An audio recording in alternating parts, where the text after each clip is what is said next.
I ignited my history with one message, and as the blaze surged, I felt truly awake for the first time in ages. My hands trembled as I typed, "You're finished, no more funds, no more deceit, farewell." By morning, their lives were ashes, and I stood in the light, unscathed, invincible. Have you ever wondered what it takes to sever ties with those who brought you into this world? Let me share how I discovered the answer. I'm Ethan, and for 10 years, I was the quiet pillar holding up my family's crumbling foundation. Not the kind you celebrate, just the one you grip until it sinks. I was 23 when my parents' lives unraveled, debt collectors at their door, their home on the verge of foreclosure, my dad's voice breaking over a late-night call. I was a rookie electrician, wiring homes by day, barely affording my own rent in a tiny apartment with a flickering light. But when they reached out, I responded. I always did. I took on their utility bills, paid for their car, even covered my brother Liam's fees at a prestigious tech school. He was 18, their golden child, the one destined to succeed. Me, I was just Ethan, the fixer who never refused. I can still recall the heaviness of that night, the smell of grease on my hands as I sent $8,500 to save their home from seizure. My dad vowed they'd repay me. "Soon, Ethan, we promise," he said.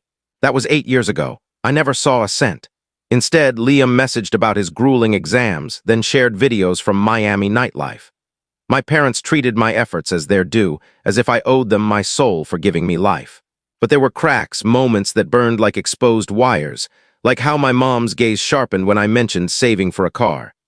"You have that kind of cash?" she'd snap, her tone cutting like a dull blade. Or how Liam would roll his eyes when I asked about his tech projects, as if I was an outsider in his world. I swallowed it, kept paying, kept sending money, until that night. The night it all caught fire. It was a Thursday, just before midnight.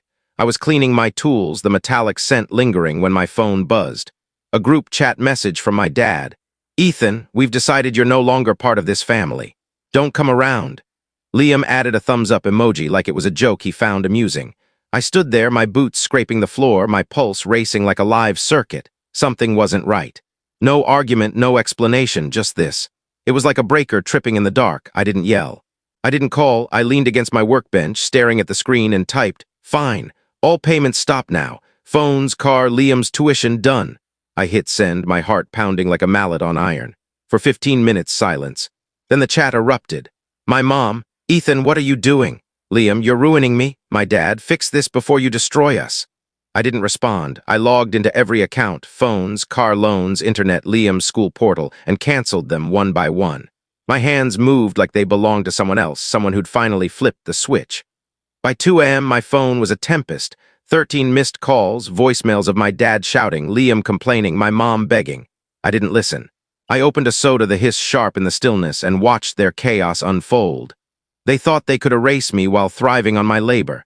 They didn't know who they'd ignited, but that wasn't the worst of it. Let's go back.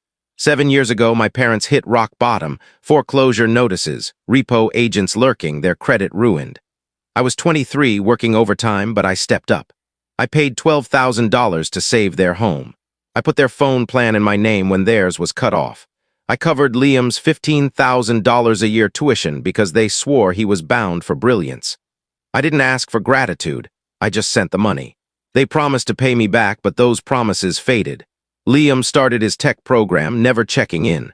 My parents, they called to vent about their stress while I worked nights to keep their power on. 3 weeks before that message, I told them I couldn't fund Liam's final year. I wanted to save for a workshop, maybe create something for myself. My dad's face contorted like I'd stabbed him.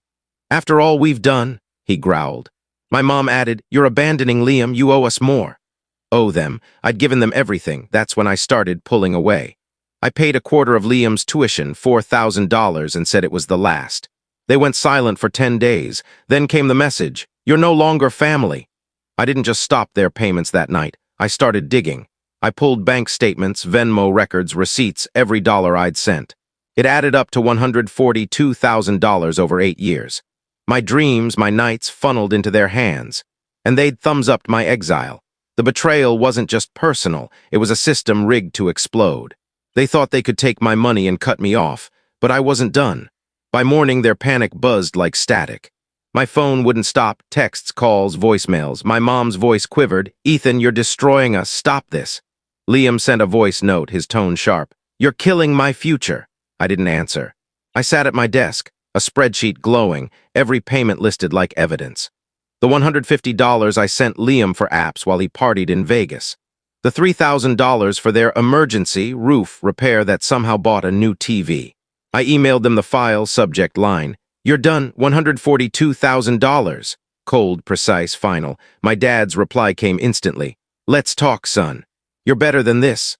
My mom posted a vague jab on X about ungrateful children. My uncle commented, shame on you, Ethan. But then a message from my cousin, Lena. They took $7,000 from my mom and never repaid her. You're not alone. Then my aunt called. She'd cut contact after they tried to trick her into a loan. My grandfather, the quiet one, texted, send me the numbers.